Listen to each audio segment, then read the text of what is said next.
So hello everyone. तो ये है जीएस के एनालिसिस नंबर 14 एंड इस बार मैंने जो टेक्स्ट बुक का जो लास्ट मॉक हुआ था संडे वाला उसके भी कुछ क्वेश्चन इसमें उठाए हैं। तो उस वजह से थोड़ी सी ये लेंदी वीडियो भी बन गई है, तो हो सकता है ये रिकॉर्डिंग में भी थोड़ा लंबा चला जाए। एंड ये थोड़ा सा डिफ़िकल्ट भी था मेरे लिए कि मतलब काफ़ी टॉपिक्स हो रहे थे, जैसे कवर करना एक वीक में काफ़ी ज़्यादा मतलब नोट्स बनाने में टाइम भी लग रहा था। तो मैंने काफ़ी छोटे कर दिए हैं, मतलब कि वन ईयर थोड़ा ज़्यादा उठाए हैं एंड कुछ मेजर टॉपिक्स को उठाया है जो ज़्यादा इंपॉर्टेंट है मेरी तरफ से, उनको कवर किया हुआ है पहले। और मेनली फोकस जो रहेगा वो बॉलीवुड की जो जीएस की रहेगी उसी से रिलेटेड ही नेक्स्ट टाइम रहेगा। ये थोड़ा सा ये हेक्टिक हो जाएगा, नहीं तो फिर काफ़ी मैं टाइम लूँगा कवर अप करने में, दोनों मॉक्स का करने में काफ़ी टाइम लग जाएगा नोट्स को प्रिपेयर करने में। इस वजह से जो बॉलीवुड का चला था जैसे पहले वैसे ही रखूँगा। हाँ, कभी कुछ अच्छा टॉपिक अगर मिला टेक्स्ट बुक वाले में तो इसको इंक्लूड जरूर कर लूँगा। तो अभी स्टार्ट करते हैं। जो इंपॉर्टेंट टॉपिक्स हैं वो ऊपर लिखे हुए हैं एंड जस्ट अ डिस्क्लेमर कि मैं बस क्विक वे में रिवीजन कराता हूँ एंड कोई भी एक्सप्लेनेशन ज़्यादा नहीं होगा। जो समय याद आता रहेगा वो बता देंगे एंड मेनली फोकस रहेगा रिवीजन पर्पज़ से। एंड इस जीएस के एनालिसिस को काफ़ी लोग पसंद कर रहे हैं, तो उसके लिए थैंक यू, सबको अच्छा लग रहा है। एंड जो भी नए लोग जुड़ रहे हैं उनके लिए ये प्लेलिस्ट के फॉर्म में पूरी बनी हुई है प्लेलिस्ट। अब वहाँ से जो पुराने वीडियो हैं वहाँ से भी देख सकते हैं इन टॉपिक्स को। सो अभी स्टार्ट करते हैं। तो सबसे पहले कि एस बालेश, भजंत्री एंड रघुनाथ प्रसन्ना ये किससे संबंधित है? तो शहनाई से संबंधित है। भजंत्री एंड प्रसन्ना और बिस्मिल्लाह खान को सब लोग जानते हैं कि वो भी शहनाई से संबंधित हैं। बिस्मिल्लाह खान कौन से घराने से है ये आपको बताना कमेंट करके। उसके बाद कृषक उन्नति योजना, तो ये कहाँ की है? ये छत्तीसगढ़ की स्कीम है, कृषक उन्नति योजना। और सैला यहाँ का एक ग्रुप डांस है जो कि मेल के द्वारा परफॉर्म किया जाता है। कैसे? बैम्बू स्टिक्स का यूज़ करके कटिंग क्रॉप्स के बाद में। तो छत्तीसगढ़ से दो न्यूज़ है, कृषक उन्नति योजना यहाँ की है और सैला डांस छत्तीसगढ़ का है। ऑस्ट्रो एशियाटिक लैंग्वेज सब branch is located in India, को कौन सी लैंग्वेज है? तो मुंडा। मुझे बिरसा मुंडा से कनेक्ट कर रहा था बट ऐसा पता नहीं वो सही है कि नहीं। बट ये जस्ट एक और नॉर्मल सा क्वेश्चन है तो इसको याद करना ही पड़ेगा। एक मतलब ऑस्ट्रेलिया और एशिया के मिक्स लग रहा है लैंग्वेज, वो कौन सी है? तो वो मुंडा है। उसके बाद पीएम श्रम शक्ति मनधन या पीएम श्रम योगी मानधन, ये एक voluntary and contribution pension scheme है। तो इसमें मिनिमम कितना रुपये पेंशन के रूप में मिलेगा? तो 3000 रुपये पर मंथ मिलेगा। पीएम श्रम योगी मानधन स्कीम में जो 3000 पर मंथ मिलेगा minimum. International day against child labour day कब मनाते हैं? तो 12 जून को मनाते हैं। आने वाला 12 जून को international day against child labour day मनाते हैं। ये 3 डेटें मैंने लिखी, 23 जनवरी, 22 मार्च, 22 अप्रैल। कमेंट करके आपको बताना है। Okay, just a mercenary notes from my life and career, तो ये किसकी किताब है? तो ये है धुवरी सुब्बारो की। अगर नाम बोलने में मुझसे कन्फ्यूजन हो जाए तो उसके लिए पहले से सॉरी। तो जस्ट अ मर्सनरी किसकी किताब है? तो धुवरी सुब्बारो की। तो ये बुक जिसके द्वारा लिखी गई है हमारे आरबीआई के पहले गवर्नर भी रह चुके हैं, धुवरी सुब्बारो। उसके बाद यूज एज अ स्वीटनर के रूप में किसको यूज़ किया जाता है? तो सुक्रोज का यूज़ करते हैं। वर्ल्ड साइबर क्राइम इंडेक्स में इंडिया की रैंक कितनी है? तो इंडिया की रैंक 10वें नंबर पे है, साइबर क्राइम में 10वें नंबर पे। इसके बाद इंडिया ने साइन किया है लेड IT 2.0 किसके साथ? तो स्वीडन के साथ में साइन किया है, लेड IT 2.0 स्वीडन के साथ में। Term is coined by Indian economist Raj Krishna to define India's low growth rate after independence. तो कौन सा टर्म था? हिंदू वाला था, मैंने कुछ नॉर्मल इंडियन लगा दिया था। हिंदू रेट ऑफ ग्रोथ राज कृष्णा जी ने डिफाइन किया था ये वाला टर्म, लो ग्रोथ रेट का। इसके बाद नीति आयोग ने लॉन्च किया था SDG इंडिया इंडेक्स किस ईयर में? 2018 में।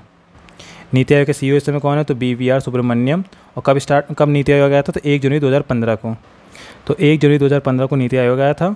अब SDG से रिलेटेड तो कितने SDG हैं तो आपको पता होंगे 17, बट अब SSC ऐसे ही पूछ लेता है कि डायरेक्ट नंबर पे भी कि 5वें नंबर पे कौन सा SDG है, 13वें नंबर पे कौन सा, ऐसे ही पूछ लेता है। तो इसको सारे याद करने पड़ेंगे। तो मैंने बस ऐसे ही मतलब अपनी तरीके से याद किया, तो मैं वैसे बोल देता हूँ। तो सबसे पहले गरीबी मिटाएंगे। जब गरीबी मिट जाएगी तब खाने का ध्यान रखेंगे, मतलब खाना सबको जीरो हंगर रखेंगे तब सबको खाना मिलेगा। जब सबको खाना मिलेगा सबकी हेल्थ अच्छी होगी। जब हेल्थ अच्छी होगी तभी अच्छे से हम लोग पढ़ पाएंगे, क्वालिटी एजुकेशन ले पाएंगे। जब एजुकेशन ले पाएंगे तभी हम ये देख पाएंगे जेंडर इक्वलिटी के बारे में।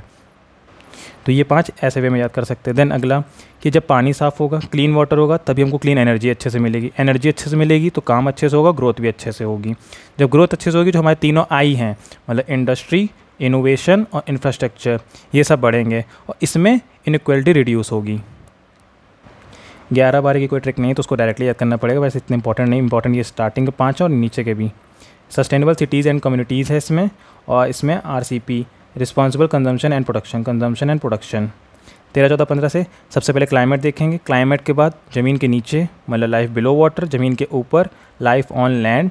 देन उसका सब कुछ पीस मिलेगा। पीस के बाद ही जब शांति होगी तभी पार्टनरशिप होगी। तो इस पे मैंने याद किया, तो एक बार बता दें। सबसे पहले गरीबी मिटाएंगे, गरीबी के बाद में खाने के ध्यान रखेंगे, खाना जब मिल जाएगा उसके बाद गुड हेल्थ, सबकी हेल्थ अच्छी होगी, हेल्थ अच्छी होने के बाद सबको एजुकेशन अच्छे से मिल पाएगा, एजुकेशन मिलेगा तभी जेंडर इक्वलिटी रखेंगे। उसके बाद साफ़ पानी होगा, साफ़ पानी होगा तो साफ़ एनर्जी मिलेगी, एनर्जी मिलेगी तो वर्क होगा, वर्क से ग्रोथ मिल जाएगा। देन तीनों आय बढ़ेंगे, इंडस्ट्री, इनोवेशन, इंफ्रास्ट्रक्चर, तभी उसके बाद इनक्वालिटी रिड्यूस हो जाएगी। 11-12 है सिटीज़ कम्युनिटीज़, 12 में है consumption and production.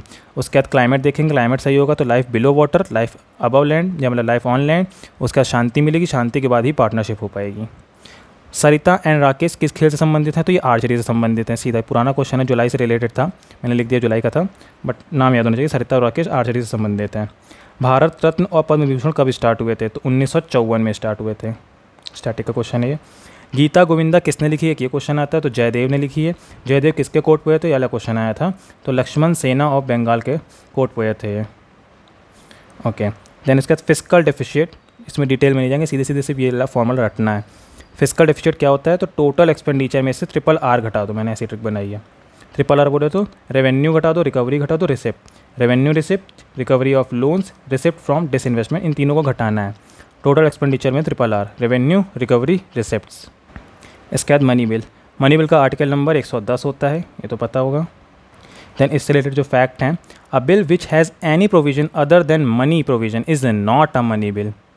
Money provision के अलावा कोई भी अगर प्रोविजन होगा वो मनी बिल नहीं होगा। राज्यसभा के पास इसमें लिमिटेड पावर होती हैं और लोकसभा के पास में इसमें ज़्यादातर पावर होती है मनी बिल के केस में। लोकसभा स्पीकर के पास यही क्वेश्चन आया था कि कौन डिसाइड करता है कि मनी बिल है कि नहीं, तो लोकसभा का स्पीकर डिसाइड करता है कि मनी बिल है कि नहीं, और लोकसभा एक स्पीकर जो भी डिसाइड कर देगा वही डिसीजन फाइनल होगा, जिसको कहीं भी चैलेंज नहीं किया जा सकता कोर्ट ऑफ लॉ में किसी भी। देन इसके बाद क्वेश्चन था कि शायद फर्स्ट ग्रैमी अवार्ड किसको मिला, तो मैंने पुराना उठाया जीएस के एनालिसिस से मेरी, तो ये था ग्रैमी अवार्ड 2006 में पंडित रविशंकर जी को, नहीं ये तो डायरेक्ट था कि ग्रैमी अवार्ड 2006 किसको मिला था, तो आशीष खान देव शर्मा नॉमिनेट हुए थे किस गेट के लिए, तो गोल्डन स्ट्रिंग ऑफ सरोद के लिए ये नॉमिनेट हो चुके हैं आशीष खान देव शर्मा। और पहला ग्रैमी अवार्ड किसको मिला था, तो पंडित रविशंकर को मिला था, फर्स्ट इंडियन को, किसके लिए, वेस्ट मीट्स ईस्ट। तो इस बार जो क्वेश्चन था टेक्स्ट बुक का क्वेश्चन था कि ग्रैमी अवार्ड पहला किसको मिला था, तो पंडित रविशंकर को मिला था। टेक्स्ट बुक में क्वेश्चन आया था कि पोलो में कितने खिलाड़ी होते हैं, और वाटर पोलो वाला ऑलिव बोर्ड में आया था, तो मैंने फिर से इसको डाल दिया है कि वाटर पोलो में 7 खिलाड़ी होते हैं, पोलो में 4 होते हैं, 5 बास्केट लो, उसमें 6 वॉली रखो, 7 दिन हाथ का यूज़ किया, कबड्डी भी खेली और 9वें दिन बेस मिला, तो बेसबॉल में 9 हो गया। हॉकी का लेंथ और विड्थ 91.4 मीटर से लेकर 55 मीटर तक। देन इसके बाद मणिपुर से रिलेटेड था, तो मैंने मणिपुर का ये पुराना उठाया डाटा। फेस्टिवल भी हो जाएंगे, डांस भी। तो मणिपुर ये स्टेट है, एक बार स्टेट रिवाइज कर लेते हैं। सिक्किम, असम, अरुणाचल प्रदेश, नागमणि नागालैंड, मणिपुर, मिज़ोरम, त्रिपुरा, मेघालय आसमान से मेघ घिरा हुआ है, तो मणिपुर इधर है, मेघालय इधर, बचा हुआ ये मिज़ोरम। तो शेरोई लिली फेस्टिवल कहाँ होता है, मणिपुर में होता है। याओसांग चिरोवा फेस्टिवल और लाई हरोबा सेंगाई डियर यहाँ फेमस है ना। लाई हरोबा मैथ्यू ट्राइब द्वारा बनाया जाता है, चिरोबा यहाँ का न्यू ईयर होता है, एंड याओसांग मणिपुर का फेस्टिवल है। मणिपुरी डांस से रिलेटेड जो क्वेश्चन था कि वैश्विनिज्म ये किससे संबंधित है और मैथी पीपल द्वारा मनाया जाता है, तो मैथी वर्ड से मैं पहचान पाया था क्योंकि मैथी ट्राइब द्वारा लाई हरोबा फेस्टिवल बनाया जाता है और मणिपुरी डांस भी। मणिपुरी डांस से संबंधित झावेरी सिस्टर्स हैं, बिपिन सिंह है, ये 2 नाम तो इंपॉर्टेंट हैं, 2 और नाम है Nirmala Mehta and Guru Amubi Singh. Jhaveri sister, Bipin Singh, तो ये इंपॉर्टेंट नाम है मणिपुरी से संबंधित। मणिपुरी वैश्विनिज्म से भी संबंधित है। उसके बाद कथक से रिलेटेड भी क्वेश्चन था, तो सबसे पहले ये पुराना डाटा से उठाया मैंने। फ्यूज़ कथक, ये कुछ इरेज हो गया है, मतलब कथक का फ्यूज़ किसने किया था मेजर डांसर्स फॉर्म के साथ में, तो शोभना नारायण जी ने किया है। तो नारायण की सुंदर गंगा बहती है यूपी में, तो नारायण हो गई, सुंदर बोले तो सुंदर प्रसाद हो गए, गंगा बहती है बोले तो राजेंद्र गंगनी, और यूपी में बहती मतलब यूपी मतलब कथक। देन और भी नाम थे, मैंने वासुकी ट्रिक बनाई थी ऐसे, वासुकी। तो वी से विद्या गौरी अदकर, अस्थाना सिस्टर जयपुर घराने से संबंधित हैं, 2022 में इनको पद्मश्री मिला था। सॉरी, विद्या गौरी अदकार जयपुर घराने से संबंधित हैं, अस्थाना सिस्टर बनारस घराने से संबंधित हैं, और इनको 2022 में पद्मश्री मिला था।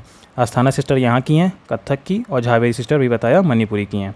एस से सितारा देवी, ये भी इंपॉर्टेंट नाम है, उमा शर्मा और कुमारी कमला। इनके स्पेलिंग में आई नहीं आता, मैंने बस वो वासुकी बनाने के लिए लगा दिया था। तो कुमारी कमला हो गई, उमा शर्मा हो गई, सितारा देवी हो गया, अस्थाना सिस्टर, विद्या गौरी अदकार। ओलंपिक कब कहाँ होने हैं, 2020 वाला पता है जापान में हो चुके हैं, 2022 वाला विंटर वाला, ये एस और डब्ल्यू का मतलब समर और विंटर है। विंटर वाला 2022 वाला क्वेश्चन आया था कि चाइना में हो चुके हैं। 2024 का पेरिस में होना है, 26 का विंटर वाला मिलान इटली में होना है। 26 विंटर वाला का लिए एक ही है मेन। 24, 28 और 32 याद करना समर वाला। 28 वाला लॉस एंजलिस में, 32 वाला ब्रिस्बेन या ऑस्ट्रेलिया। तो इसका कोड है प्ले। प्ले याद कर लो, पी से पेरिस, LA से लॉस एंजलिस और A से ही ऑस्ट्रेलिया या ब्रिस्बेन। ऑस्ट्रेलिया के ब्रिस्बेन में होना है, तो प्ले याद कर सकते हैं ओलंपिक्स में, तो समर वाला निकल आएगा। P से पेरिस, LA से लॉस एंजलिस और A से ऑस्ट्रेलिया। देन इसके बाद माउंटेन रेंजेस। तो अभी मैंने इसमें सिर्फ रेंजेस रखी हैं, मतलब माउंटेन की पीक्स नहीं रखी हैं नॉर्थ वाले हिस्से में, तो अभी खाली रेंजेस याद करेंगे। तो सबसे पहले ये ट्रांस हिमालय के पार्ट होते हैं ऊपर के, जो काराकोरम रेंज है सबसे ऊपर, देन लद्दाख है, देन ज़स्कार है।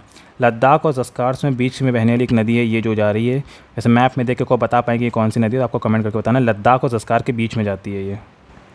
देन उसके लिए 3 जो रेड, ब्लू और ग्रीन देख रहे हैं, हिमालय के पार्ट हैं।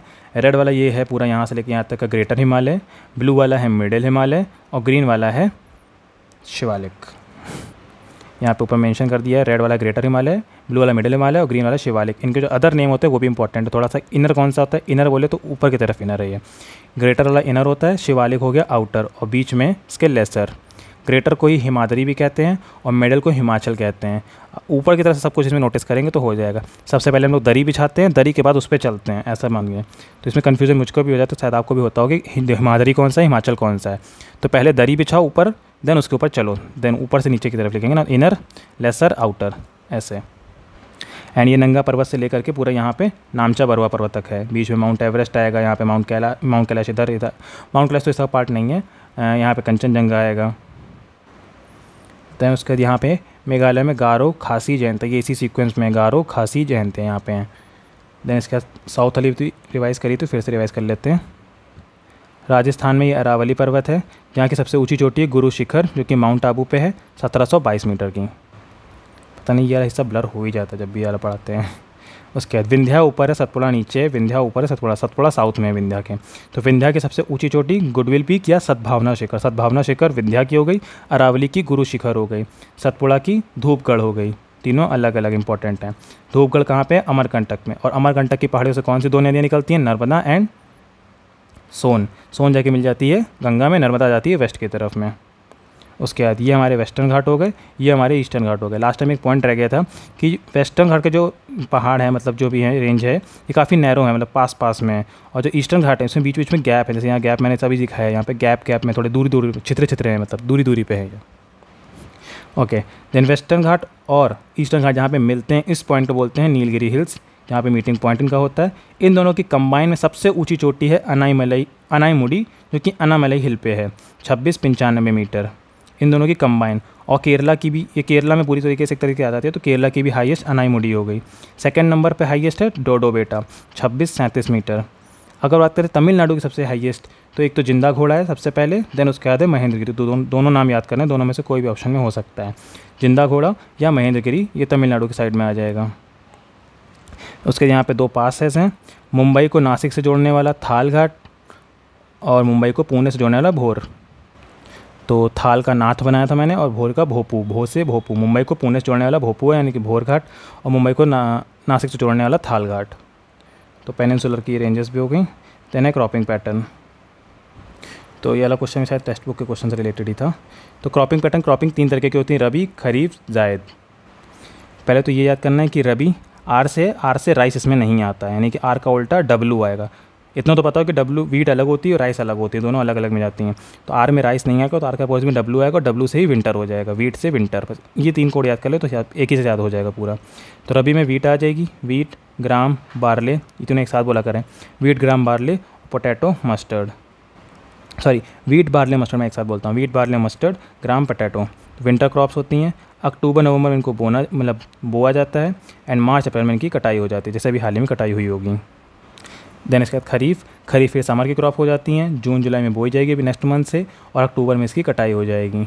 इसमें राइस आता है, राइस को पैडी कहते हैं, मेज़, जूट, नट्स पे क्वेश्चन आया था, ग्राउंड नट्स आया था शायद क्वेश्चन, तो पीनट्स हो गए, ग्राउंड नट्स हो गए।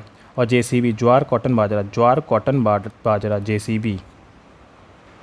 एंड फिर जो मार्च अप्रैल में कटाई हुई थी और जून जुलाई में जो दोबारा से बोया गया, तो इसके बीच का जो समय गया वो जाता है जायद में, यानी कि जो अभी का समय चल रहा है।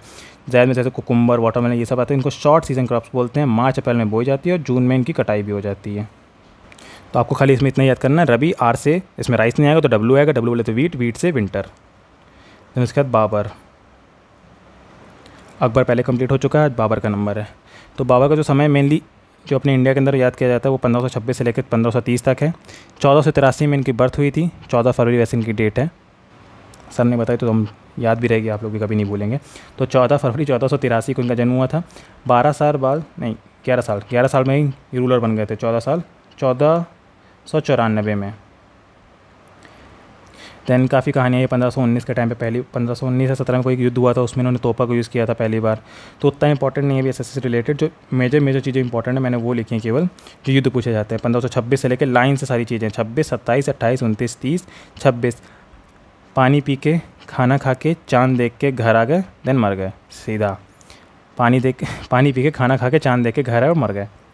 तो पानीपत का पहला युद्ध हुआ था इब्राहिम लोदी के साथ में, और जीता यही, तो एक तरह के सब यही जीतेंगे। बैटल ऑफ खानवा हुई थी राणा सांगा जी के साथ में, जिसमें मैदिनी राय और महमूद लोधी ने भी इनकी हेल्प करी थी राणा सांगा जी की, तब भी बाबर जीता था। बैटल ऑफ चंदेरी में मैदिनी राय के साथ हुआ था और बाबर जीता था। फिर बैटल ऑफ घाघरा महमूद लोधी के साथ में हुआ था और बाबर ही जीता था। और 1530 में ये मर गया था। इसका टॉम पहले आगरा में था, देन इसको फाइनल टॉम इस समय हटा के यहाँ से काबुल पहुँचा दिया गया, तो काबुल में इस समय करंटली। एंड बाबरनामा ये ऑटोबायोग्राफी तो इन्होंने खुद ही लिखी थी, तो टर्किश लैंग्वेज में लिखी है और इसका पर्शियन में ट्रांसलेशन किया गया है। तो वो किसने किया है वो आपको कमेंट करके बताना है। हिंट इतना दे रहा हूँ, अकबर के 9 रत्न में से एक है। तो बाबर का जो बाबरनामा लिखी है उसका पर्शियन में ट्रांसलेशन किसने किया है वो आपको बताना है। मैंने जानबूझ के क्वेश्चन ऐसे कई जगह ऐसे लिख दिया ताकि आपको बार बार ऐसा क्वेश्चन मिलता रहे, आप कमेंट करके बताएं, इंगेजमेंट बढ़ेगा इससे। तो इस बार फिर से पीरियोडिक टेबल आ गई है। इतने बार पीरियोडिक टेबल देख लेंगे जरूर याद हो जाएगी ये। अब क्या तो शायद कुछ याद नहीं क्वेश्चन क्या था, बट 1 से लेकर 30 तक का याद करने पड़ेंगे, सीक्वेंस है वो वाला है। पहले सारे ग्रुप देख लेते हैं। तो पहला ग्रुप में हाइड्रोजन वाला आ जाता है जिसको एल्कली मेटल कहते हैं। Then second group alkali earth metals. इधर बोरॉन फैमिली 13, 14, 15 लाइन से boron, carbon, nitrogen 13, 14, 15। 16 oxygen family को बोलते हैं चैल्कोजेंस। 17वां को बोलते हैं हेलोजन। देन ये 18वें नंबर को बोलते हैं नोबल गैसेस।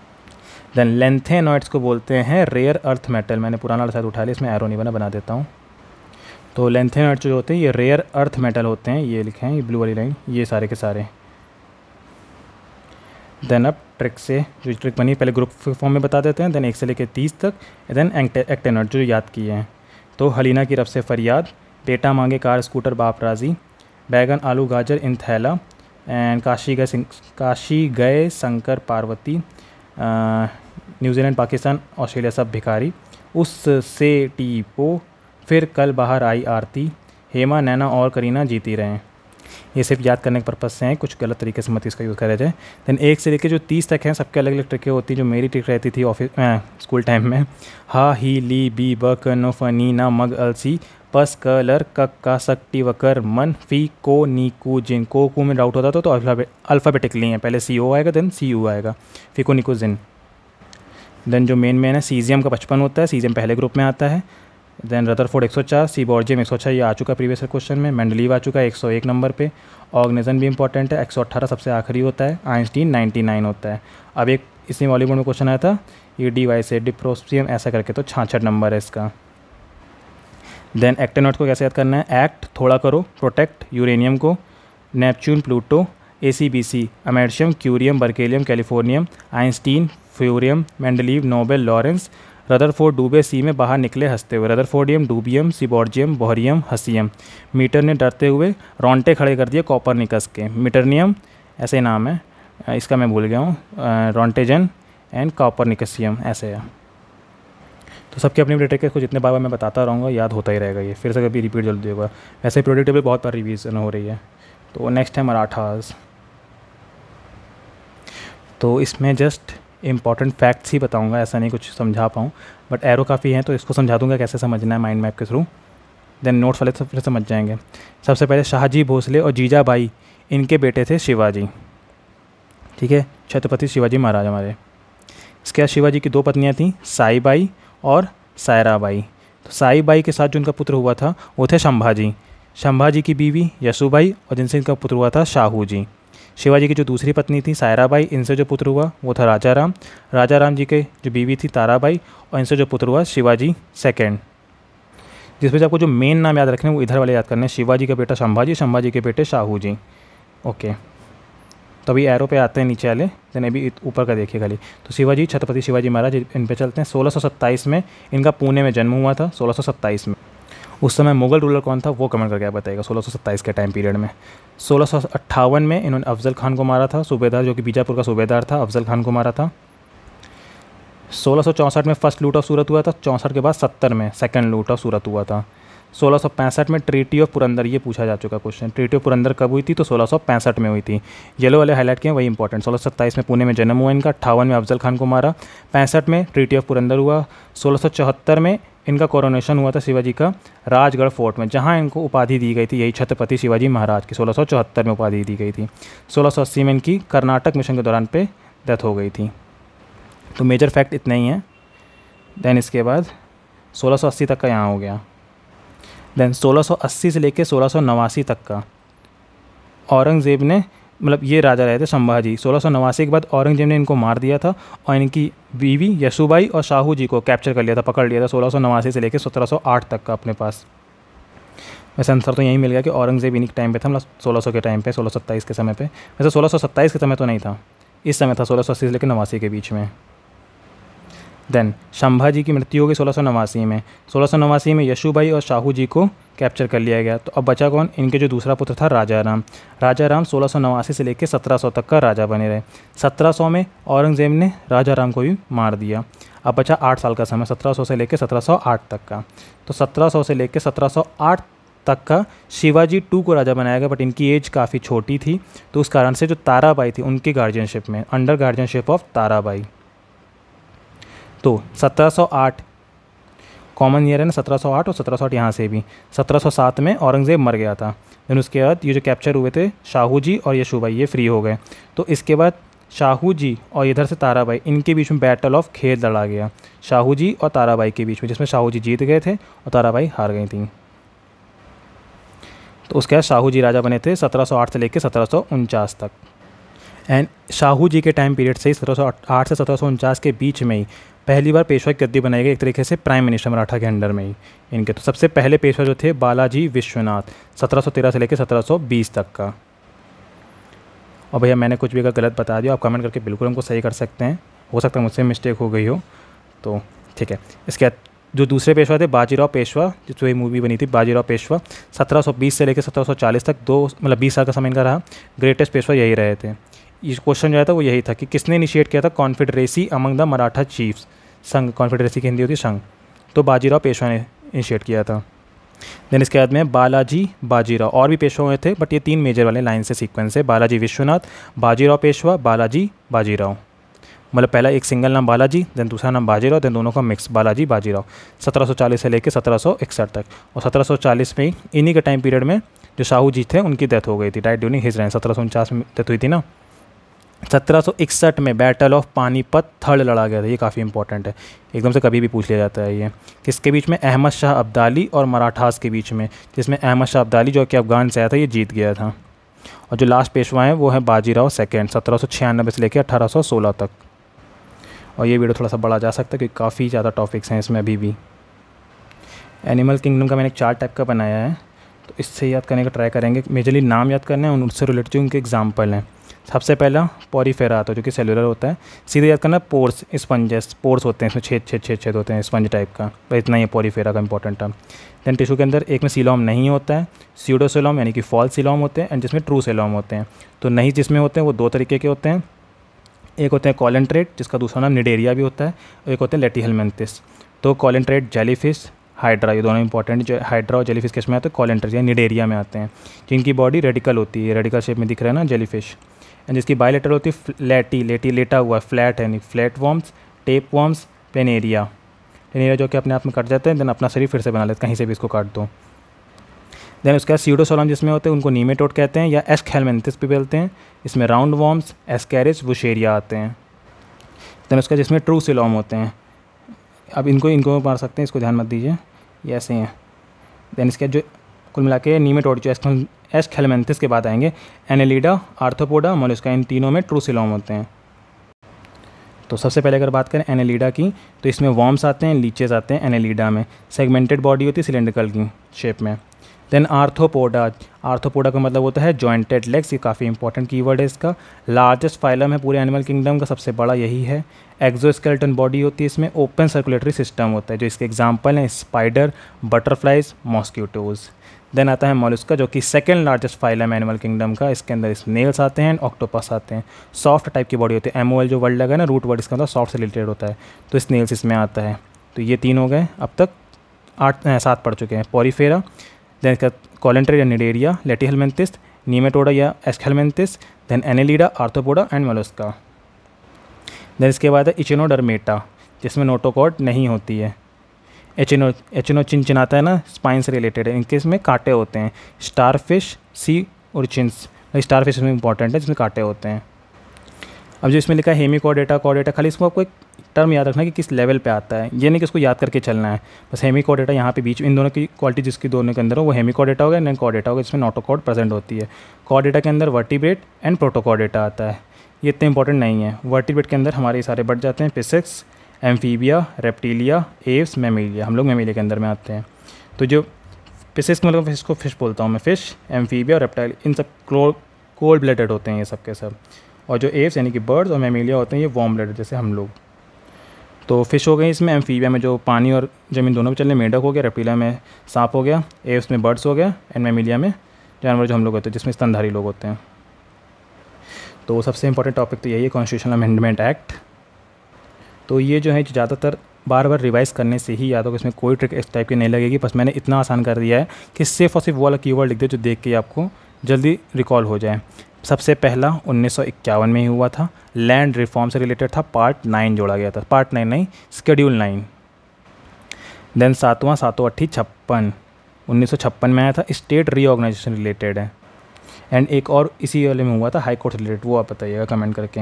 देन 10वां जो ग्रीन से लिखे हैं वो इतने इंपॉर्टेंट नहीं, बट रेड वाले थोड़े से इंपॉर्टेंट है। 61 में दादा नगर हवेली बनाई गई। 12वें शेड्यूल से 12वें अमेंडमेंट से 1962 में आया था, गोवा बना है, 12वां इंपॉर्टेंट है, गोवा से रिलेटेड, और दमन दीप। 13वां इग्नोर कर सकते हैं। 21वां इंपॉर्टेंट है, पहली जो भाषा जोड़ी गई थी हमारी, जो स्टार्टिंग से थी 14 भाषाएं थी, सबसे पहली 21 जोड़ी गई 1967 में, सिंधी भाषा। देन जो क्वेश्चन आया था इस बार आया था, ये शेड्यूल 24 से रिलेटेड था, 1971 में आया था कि प्रेसिडेंट को कॉन्स्टिट्यूशन अमेंडमेंट एक्ट बिल को मैंडेटरी है असेंट देना, मतलब इसको जारी जरूर करेगा, इसको होल्ड नहीं कर सकता। तो ये क्वेश्चन आया था इसी से रिलेटेड, 24वें संशोधन के द्वारा किया गया था। देन 31वां है, 1972 में आया था, इसमें सीट 525 से 545 कर दी गई थी। देन 36 में 6 लेटर होते हैं, सिक्किम, SIKKIM, सिक्किम में 6 लेटर, 36 1975 में आया था। नंबर्स के ऐसी बस ट्रिक अगर लगा के चलेंगे तो थोड़ा बहुत कनेक्शन बन जाता है। 52 पत्तों का खेल खेलने वाले दल बदल लोग होते हैं, 1985 में दल बदल, शेड्यूल नंबर 10। उसके 61 भी इंपॉर्टेंट है, 1989 में आया था, 21 से ले 18 कर दी गई थी। एंड देन इसी समय जो चीफ इलेक्शन कमीशन की जो बॉडी थी उसमें 2 लोग को और ऐड कर दिया गया था इलेक्शन कमीशन 1989 के टाइम पे ही, क्योंकि ये जो एज थी 21 से लेकर 18 तक कर दी गई, तो काफ़ी रेंज बढ़ गई थी ये। तो 1969 में 1991 में आया था, दिल्ली को NCR बना दिया गया था, मतलब दिल्ली NCR बन गया था। उसका 71 पहले था 21, देन है 71। 1992 में नमक बोले तो ना से नेपाली, माँ से मैथिली, का से कोंकणी, नमक मैथिली से कोंकणी, सॉरी यहाँ वाले माँ से मणिपुरी है, नेपाली, मणिपुरी, कोंकणी ये है, वो बदमाश में भी आएगा मैथिली। तो उसका 73 74 ये तो ज़्यादातर यूज़ होता रहता है, तो याद होगा ये, पंचायत और म्यूनसिपालिटी से रिलेटेड 1992 में आया था। 24 अप्रैल 1993 को ये लागू हो गया था, तभी 24 अप्रैल को हम लोग पंचायत दिवस मनाते हैं। और जो शेड्यूल नंबर 11 12 ऐड हुए थे। देन 86 2002 में आया था, article number fundamental right add हुआ था 21A। 21 फंडामेंटल राइट कौन सा है वो कमेंट करके बताएंगे। फंडामेंटल ड्यूटीज़ ऐड हुई थी 11 नंबर की, और 6 से लेकर 14 साल की एज कर दी गई थी। देन शेड्यूल नंबर 91 2003 में आया था, लिमिट कर दी गई थी मिनिस्टर्स की 15% of total size of Lok Sabha से रिलेटेड, ये इतना इंपॉर्टेंट नहीं। 92 21 में आया सिंधी, उसके बाद 71 में आया नमक, नेपाली, मणिपुरी, कोंकणी, 21 71 को जोड़ेंगे तो बनेगा 92। 2003 में आया बदमाश, बोडो डोगरी मैथिली संथाली, बोडो डोगरी मैथिली संथाली। 97 2011 कोऑपरेटिव कमेटी बनी। 99 2015 में सुप्रीम कोर्ट ने पहली बार मतलब क्वाश कर दिया था, मतलब कि मना कर दिया था, ये रद्द हो गया एक तरीके से। 99 पहली बार ऐसा हुआ था, तो ये भी इंपॉर्टेंट हो जाता है। तो शायद कुछ कॉलेजियम से रिलेटेड था सुप्रीम कोर्ट में, जैसे जज नियुक्त होते हैं उससे रिलेटेड ही था, तो उसको क्वाश कर दिया था। देन 100 वाला इतना इंपॉर्टेंट नहीं, 3B का कॉरिडोर से रिलेटेड। 101 GST से रिलेटेड 1 जुलाई को आया था 2016 में। अगर सन गलत लिख दिया तो कृपया करके कमेंट करके बता सकते हैं। 102 2018 नेशनल कमीशन बैकवर्ड क्लास से रिलेटेड। 103 EWS 10% 2019 में आया था 103। इधर इतने नहीं पूछे जाते, इतने पुराने वाले काफ़ी रिपीट होते हैं, ये नए वाले इतने नहीं पूछता है। 104 SC/ST रिजर्वेशन से रिलेटेड जो कि लोकसभा में ख़त्म कर दिया गया, एंग्लो इंडियन का प्रावधान भी ख़त्म कर दिया गया है। 105 2021 अमेंडमेंट हुआ था 102 वाले में। ओके, मेजरली जो इंपॉर्टेंट है ये पुराने वाले ही हैं, ऊपर वाले जितने ये जो बीच के हैं, जैसे हो गया 24 नंबर पूछा था ये, 21, 71, 52, 61 एंड 73, 74, 92 और 86 कहाँ गया 86, ये वाला ज़्यादा इंपॉर्टेंट है। और पहला और 7वां भी, इसका ये 42वां 44वां तो हैंग अलग से इंपॉर्टेंट। ओके, तो 42वां संशोधन कब हुआ था? तो 1976 में हुआ था। तो इस समय किसकी सरकार थी वो कमेंट करके बताइएगा। कांग्रेस में कौन था? प्रीएम्बल में 3 शब्द जोड़े गए थे, पहली बार अमेंडमेंट हुआ था प्रीएम्बल में, सोशलिस्ट, सेक्युलर और integrity. Integral part of constitution, ये कौन से इसमें बोला गया था? एक केस हुआ था ना प्रीएम्बल से रिलेटेड, इससे पहले प्रीएम्बल आया था जो 13वां GS एनालिसिस करी उसमें प्रीएम्बल पढ़ाया था, उसमें था एक कि इंटीग्रल पार्ट ऑफ कॉन्स्टिट्यूशन ये कौन से केस में बोला गया था। फिर और क्या इसमें एडिट हुआ था? 7th शेड्यूल में जो स्टेट लिस्ट आती है उसमें से 5 टॉपिक को उठा के कॉन्करेंट लिस्ट में डाल दिया। तो कौन से 5 topic? Education, forest, weight and measures, protection of wild animals and birds, administration of justice. Topic important नहीं है, मेन 5 टॉपिक को उठा के डाल दिया गया। तो ये है आर्टिकल 51A, पूरी की पूरी 10 फंडामेंटल ड्यूटीज़ इसी समय ऐड हुई थी। कौन सी कमेटी के द्वारा? स्वर्ण सिंह कमेटी के द्वारा। ये काफ़ी इंपॉर्टेंट है कि फंडामेंटल ड्यूटीज़ कौन लाया था, तो स्वर्ण सिंह कमेटी के द्वारा लाया गया था। आर्टिकल नंबर 51A 42वें संशोधन के तहत 1976 में जोड़ा गया था। पार्लियामेंट ने क्या कर दिया था कि made president bound to the advice of the cabinet, जो भी एडवाइस देगा उसको प्रेसिडेंट को बाउंड है कि वो मानेगा ही मानेगा। आर्टिकल नंबर 323A और 323B भी इसी में ही ऐड हुए थे। पिछले ही मॉक में था, पिछले एनालिसिस में ऐड किया था मैंने कि 323A से रिलेटेड किससे रिलेटेड है? एडमिनिस्ट्रेटिव ट्रिब्यूनल से रिलेटेड। अगर पिछला देखा होगा तो आप कमेंट करके बताएंगे कि 323A और 323B में क्या डिफरेंस है। इतने सारे अमेंडमेंट होने के कारण ही जो 42वां संशोधन था इसको हम लोग मिनी कॉन्स्टिट्यूशन ऑफ इंडिया भी कहते हैं। इसके 44वां भी थोड़ा सा इंपॉर्टेंट है, 2 साल बाद आया था 1978 में। राइट टू प्रॉपर्टी जो कि आर्टिकल नंबर 31 से डील करता है और आर्टिकल नंबर 19 के F में भी आता है, तो इसको हटा दिया गया, रिमूव करके इसको एक लीगल राइट बना दिया गया है। किसके अंडर में? Article number 300A। दोनों इंपॉर्टेंट आर्टिकल है कि 31 हटाया गया, 300A जोड़ा गया है। एंड ये जो 1976 में पार्लियामेंट ने बोला था कि प्रेसिडेंट को बाउंड है कैबिनेट की बात मानना, इसको दोबारा से देखा गया था, इसमें रिकन्सिडरेशन का कर दिया गया। मतलब जो प्रेसिडेंट है वो एक बार रिकन्सिडरेशन के लिए वापस से भेज सकता है नीचे, एंड उसके बाद अगर फिर से कैबिनेट बिना कुछ चेंज करे वापस भेजेगा तो उसको अप्रूव करना पड़ेगा प्रेसिडेंट को। अगर मैं क्वेश्चन एक ये पूछूं कि इससे फिर क्या फ़र्क पड़ेगा कि अगर प्रेसिडेंट के पास कैबिनेट पहले भेजती है, प्रेसिडेंट ने उसको रिकन्सिडरेशन के लिए वापस से नीचे भेजा, कैबिनेट ने उसको फिर से रिव्यू किया, बट कोई चेंज के बिना वापस से प्रेसिडेंट के पास भेजा, अब प्रेसिडेंट को उसको अप्रूव करना ही पड़ेगा। तो इससे क्या फ़ायदा होगा? अगर आपको पता जरूर कमेंट करके बताइएगा। तो इससे क्या फ़र्क पड़ता है कि इस प्रावधान का क्या फ़र्क पड़ा कि प्रेसिडेंट को रिकन्सिडरेशन भेजा भी जा रहा है पर कुछ चेंज करे बिना दोबारा से मनवा लेंगे, तो इससे क्या मतलब इस चीज़ को कैसे जस्टिफाई करेंगे इस चीज़ सही है। देन इंटरनल डिस्टर्बेंस जो एक टर्म था इसको चेंज करके आर्म्ड रिबेलियन कर दिया गया, नेशनल इमरजेंसी से related. Article number 352, 356 state emergency या प्रेसिडेंट रूल, 360 फाइनेंस वाला मतलब फाइनेंशियल इमरजेंसी जो आती है। देन इसके बाद गंगा रिवर सिस्टम, बस अब शायद 2 टॉपिक बचे हैं, गंगा है, इसके बाद एक और है DPSP। तो ये रिवीजन है, इसको काफ़ी तेज़ी में निकालेंगे। तो DV नाना से चेक करा के PK गया मिस्टर ABD से मिलने। तो यहाँ से निकलती है अलकनंदा और इधर से निकलती है भागीरथी। A इधर है, B इधर, सब लोग अलकनंदा से मिलते हैं आके। तो सबसे पहले DV धौली गंगा विष्णुप्रयाग से मिलती है आके। फिर नाना नंदाकिनी नंदप्रयाग, कभी नहीं पूछेगा क्योंकि सेम नाम है। PK पिंडार कर्णप्रयाग से मिलती है। Mister ABD M Mandakini Rudraprayag से, और ABD बोले तो अलकनंदा भागीरथी मिलती हैं आके देवप्रयाग से। ABD में भागीरथी निकलती है गंगोत्री ग्लेशियर से और जो अलकनंदा निकलती है बद्रीनाथ से लेती है। मंदाकिनी केदारनाथ से निकलती है।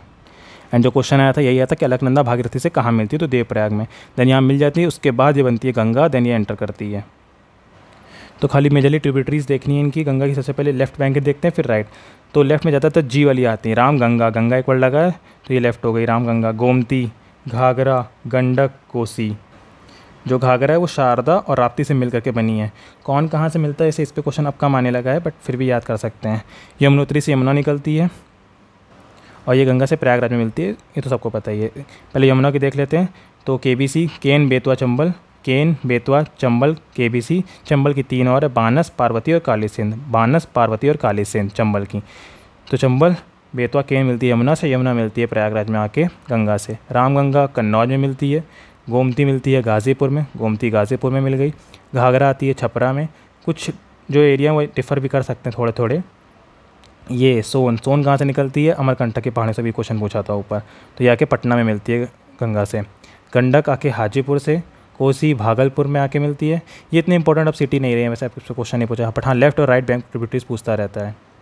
देन फरक्का नामक जो जगह है यहाँ पे आके ये डिस्ट्रीब्यूट हो जाती है, ये यहाँ से डिस्ट्रीब्यूट होकर के ये जाती है कलकत्ता में और ये जाती है बांग्लादेश की तरफ में। तो बांग्लादेश में जाने के बाद इसका नाम पद्मा हो जाता है, जो कि वहाँ मिलती है जमुना यानी कि ब्रह्मपुत्र से, और मिलकर के बना जाती है मेघना। पद्मा जमुना मिलके बनाती है मेघना, जो कि सबसे बड़ा विश्व का डेल्टा बनाती है, सुंदरबन डेल्टा। एंड ये पश्चिम बंगाल के अंदर ही दामोदर रिवर आके भी मिलती है, जो गंगा में जो डिस्ट्रीब्यूट हो जाती है यहाँ से, उसको हुगली रिवर यहाँ पे नाम हो जाता है कलकत्ता में। बट है तरीके से गंगा ही हमारी, तो हुगली रिवर यहाँ पे कही जाती है। देन हुगली रिवर से दामोदर रिवर आके मिलती है। तो ये गंगा का मेजर काफ़ी लंबा वीडियो हो गया, DPSP बाकी है अभी भी। ओके, तो सबसे पहले DPSP कहाँ से लिया गया है, तो आयरलैंड से लिया गया है। आयरलैंड से रेड निकाल दो, R से मेंबर ऑफ राज्यसभा का नॉमिनेशन वाले जो होते हैं वो लिया गया है, E से इलेक्शन ऑफ प्रेसिडेंट और D से DPSP। देन जो इंपॉर्टेंट वाले सिर्फ वही देखते हैं। 38 नंबर में वेलफेयर की बात करेंगे, पीपल से रिलेटेड। 39 में सर्टेन प्रिंसिपल्स हैं पॉलिसी से related. 39A equal justice and free legal aid, ये वर्ड याद रखना, फ्री लीगल एड। 40 में विलेज पंचायत हो गई। शेड्यूल नंबर 11 अभी पढ़ के आया ऊपर से, 24 अप्रैल 1993। 41, 42, 43 इसी में कन्फ्यूजन हो जाता है, बट मैंने आपके ट्रिक बना दी। सबसे पहले काम की बात करो, काम के बाद कंडीशन की बात करो। पहले काम की बात करो, देन उसकी कंडीशन क्या है, देन उसके बाद वेजेस की बात करो, वेज मतलब पैसे की बात करो, लिविंग वेज फॉर वर्कर्स। और इसी के बीच में जहाँ कंडीशन की बात हो रही है वही मैटरनिटी लीव से रिलेटेड है। पैसे के बाद पार्टिसिपेशन, तब पार्टिसिपेट करेंगे। Then 43B cooperative society.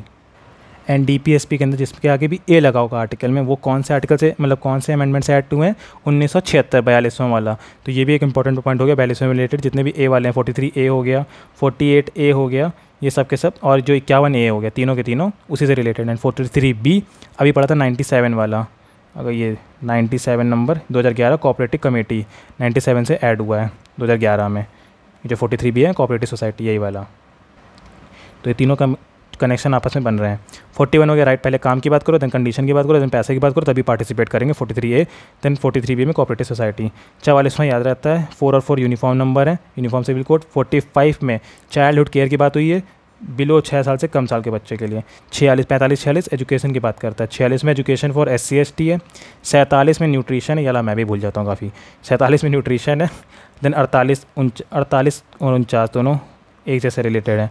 48 पहले एग्रीकल्चर एंड एनिमल हस्बेंड्री से रिलेटेड। 48A हस्बेंड मतलब जो एनिमल हस्बेंड्री है उसके प्रोटेक्शन की बात करता है, यानी कि एनवायरनमेंट की बात करता है। Protection of environment, forest and wild life. And इसके बाद एनवायरनमेंट के प्रोटेक्शन के बाद में मॉन्यूमेंट का प्रोटेक्शन करो। ये 50-50-50 कर दो, जुडिशरी और एग्जीक्यूटिव के बीच में अलग अलग कर दो, सेपरेट कर दो। देन 51 रुपये का 51 रुपये देकर इंटरनेशनल पीस रखो। तो क्विक वे में DPSP बोलेंगे। 38 नंबर वेलफेयर, 39 से फ्री लीगल एड, 40 पंचायत, 41 पहले काम की बात, देन कंडीशन की बात, देन वेजेस की बात, देन 43A में पार्टिसिपेट करेंगे, देन कोऑपरेटिव सोसाइटी बनेंगे 43B में। 44वां यूनिफॉर्म सिविल कोड। 45वां हो गया एजुकेशन से रिलेटेड 6 साल से कम बच्चों के लिए। 46वां हो गया SC ST की एजुकेशन। 47 हो गया न्यूट्रिशन। 48 हो गया एनिमल हस्बेंड्री, देन इनका प्रोटेक्शन हो गया 48A में। देन प्रोटेक्शन है मॉन्यूमेंट का 49 में। 50 में 50-50 कर दो जुडिशरी एग्जीक्यूटिव के बीच में, 51 रुपये दे करके पीस रखो। तो काफ़ी टॉपिक थे इस बार में, तभी काफ़ी वीडियो बड़ा बना है। सो आई होप कि आपको ये पसंद आया होगा। एंड जो इसकी PDF है वो अलग से जो ग्रुप बना है PDF वाला उसमें मिलती है, उसके लिए आप डिस्क्रिप्शन चेक कर सकते हैं, वहाँ पे आपको यूज़र नेम मिलेगा, वहाँ पे आप टेक्स्ट करिएगा। ये PDF थोड़ी सी पेड ग्रुप है वाला, उसमें अब तक 50+ लोग ज्वाइन हो चुके हैं, तो उनके जो भरोसा उन्होंने मेरे पे बनाया हुआ है उसके लिए थैंक यू सबसे पहले तो। एंड ये जो GS एनालिसिस की जो वीडियो है एंड जो PDF है उसको काफ़ी पसंद किया जा रहा है, उसके लिए भी बहुत बहुत धन्यवाद दिल से। सो जिसको भी PDF एक्सेस करनी है वो कमेंट कर सकता है, वहाँ से आपको पता चल जाएगा कैसे उसमें ज्वाइन होना है। तो इस वीडियो में इतना ही, यही इंपॉर्टेंट टॉपिक्स थे। आई होप कि आपको पसंद आया होगा, रिवाइज अच्छे से हो गया होगा। एंड इसी तरीके से इसको एनालिसिस करते रहेंगे लास्ट तक का, जो सीजन प्री आएगा तब तक। एंड जो भी आपके सजेशन है इसमें कमेंट करके बता सकते हैं। एंड अगर आपको ये वीडियो अच्छी लगती है तो भी कमेंट करके आप बताइएगा, वो काफ़ी अच्छा लगता है, उसको भी काफ़ी रिप्लाईज इस बार मिले थे कि वीडियो काफ़ी अच्छे लगते हैं उनको। सो इस वीडियो में इतना ही, मिलते हैं नेक्स्ट वीडियो में, तब तक आप प्रैक्टिस करते रहिए। Thank you.